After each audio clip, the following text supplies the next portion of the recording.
Hello friends, this is Wajdan from Multan. तो कैसे हैं आप? Today our topic is legislation as a source of law. Legislation as a source of law basically एक continuing topic है source of law का। जैसा कि मैंने बताया था कि तीन सोर्सेज हैं लॉ के।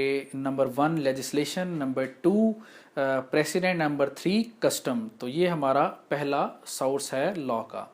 अब लेजिस्लेशन का मीनिंग क्या होता है? What is the meaning of legislation? तो ये लेजिस्लेशन बेसिकली लैटिन टर्म से निकला है और इसमें लेजिस कहते हैं लॉ को और लेटम कहते हैं टू मेक को। यानी कि अगर हम इसके मीनिंग के ऊपर आए तो इसे कहते हैं टू मेक द लॉ और सेटिंग ऑफ लॉ, यानी कि लॉ को बनाना। Legislation to make the law. Definition of legislation क्या होती है? डेफिनेशन ऑफ लेजिस्लेशन कहते हैं basically it is the preparing and enacting the law. It is preparing and enacting the rules by local, state और national legislature. यानी कि तैयार करना और बनाना कानून, रूल्स को कौन करेगा? या तो वो कोई लोकल अथॉरिटी हो सकती है, या फिर कोई प्रोविंशियल असेंबली हो सकती है, या फिर कोई नेशनल असेंबली हो सकती है जो कि कानून को इनेक्ट करती है। तो उसे हम कहते हैं लेजिस्लेशन। यानी कि legislation always by the legislative body होती है। अब legislation as a source of law है कैसे? कंटेम्प्रेरी वर्ल्ड के अंदर जो मेजर सोर्स कंसीडर किया जाता है या प्राइमरी सोर्स कंसीडर किया जाता है उसको वो लेजिस्लेशन ही कंसीडर किया जाता है। वो कहते हैं कि क्यों? क्योंकि वो कहते हैं गवर्नमेंट के 3 ऑर्गन्स हैं। Number 1 legislation, legislative body, number 2 executive and number 3 judicial. तो वो कहते हैं लेजिस्लेटिव बॉडी का काम ही कानून बनाना है। जैसा कि पाकिस्तान के अंदर पार्लियामेंट है तो पार्लियामेंट का काम है कानून बनाना। तो वो कहते हैं कि ये काम ही इनका है, इसलिए this is basically a source of law, यानी कि इनका काम ही लेजिस्लेशन करना है। अब आप इसकी मिसाल ले लें, अगर मैं पाकिस्तान के कवानीन की बात करूं, ऐसे तमाम कवानीन जो कि हमारी पार्लियामेंट ने पास किया या प्रोविंशियल असेंबलीज ने पास किया, तो उसे हम कह सकते हैं कि they all are legislations. Constitution of Pakistan 1973 या जितने भी कोड्स हैं, पीपीसी, सीपीसी, सीआरपीसी, या फिर जितने भी एक्ट्स हैं, transfer of property act, contract act, ये सब जो हैं ये लेजिस्लेशन की मिसालें हैं। यानी कि ये बेसिकली क्या है? इन्होंने कानून को प्रोड्यूस किया या कानून को क्रिएट किया। हम जो कहते हैं ना कि legislation as a source of law, यानी कि लॉ का सोर्स क्या है? लेजिस्लेशन। लेजिस्लेशन किसने की? लेजिस्लेटिव बॉडी ने। अच्छा, अब आते हैं हम लेजिस्लेशन की काइंड्स के ऊपर। लेजिस्लेशन की अगर हम काइंड्स की बात करें तो इसकी बेसिकली 2 मेजर काइंड्स हैं। एक है सुप्रीम लेजिस्लेशन और फिर एक है सब ऑर्डिनेट लेजिस्लेशन। सुप्रीम लेजिस्लेशन कहते हैं ऐसी लेजिस्लेशन जो कि उस मुल्क की सॉवरन अथॉरिटी ने लेजिस्लेट किया हो और उसके पास उसको आल्टर करने का, अमेंड करने के, रिपील करने की पावर हो। यानी कि ऐसी आप मिसाल ले लें कि अगर पार्लियामेंट अगर कोई कानून बनाती है तो उसे हम कहते हैं कि this is supreme legislation. Supreme legislation की मिसाल ये हो गई। दूसरी है सब ऑर्डिनेट लेजिस्लेशन। सब ऑर्डिनेट लेजिस्लेशन कहते हैं ऐसी लेजिस्लेशन जो कि मुल्क की सॉवरन बॉडी नहीं बनाती, other than that sovereign body बनाती है और वो इन रूल्स को बनाते हैं।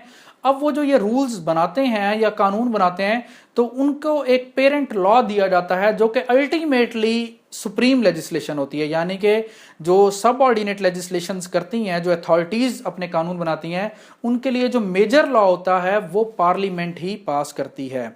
सब ऑर्डिनेट लेजिस्लेशन फर्दर जो है 4 पार्ट्स के अंदर डिवाइडेड है। नंबर 1 म्यूनिसिपल लेजिस्लेशन, इसे कहते हैं म्यूनिसिपल लेजिस्लेशन। कहते हैं ऐसी लेजिस्लेशन जो कि म्यूनिसिपल अथॉरिटीज अपनी लोकल ज्यूरिसडिक्शन के लिए करती हैं। यानी कि जो यूनियन काउंसिल्स या जो ये डिस्ट्रिक्ट्स के अंदर म्यूनिसिपल कॉरपोरेशंस होती हैं, ये अपनी लोकेलिटीज के लिए कानून साजी खुद से कर सकती हैं। तो ऐसी कानून साजी को कहते हैं कि दिस इज सब ऑर्डिनेट लेजिस्लेशन। इसके बाद है ऑटोनॉमिक लेजिस्लेशन। ऑटोनॉमिक लेजिस्लेशन कहते हैं जो कि ऑटोनोमस बॉडीज जो हैं अपने इदारों के लिए, अपने इंस्टीट्यूशंस के लिए या अपनी ऑर्गेनाइजेशन के लिए लेजिस्लेशन करते हैं। इसकी आप मिसाल ले लें, यूनिवर्सिटीज जो हैं they are autonomous bodies. Autonomous bodies जो हैं अब ये अपने जो यूनिवर्सिटीज़ के रूल्स एंड रेगुलेशंस होते हैं ये अपने खुद बनाते हैं, ये पार्लियामेंट से पास नहीं होते। पार्लियामेंट जैसे कानून बना देती है, यूनिवर्सिटी का एक एक्ट पास कर देती है और उसमें कहती है कि जनाब यूनिवर्सिटी जो है अपने खुद रूल्स एंड रेगुलेशन सेट करेगी। इसलिए कहते हैं कि यूनिवर्सिटी के जितने रूल्स एंड रेगुलेशंस हैं वो सिंडिकेट बनाती है यूनिवर्सिटी की। इसके अलावा आप और अथॉरिटीज़ ले लें, जैसे CDA है, capital development authority, LDA Lahore development authority, MDA Multan development authorities, ये वो अथॉरिटीज़ हैं जो कि ऑटोनमस बॉडीज़ हैं, ये अपने रूल्स एंड रेगुलेशंस खुद बनाते हैं। इसके बाद हम आते हैं थर्ड टाइप के ऊपर। थर्ड टाइप जो है सब ऑर्डिनेट लेजिस्लेशन की, वो है जुडिशरी।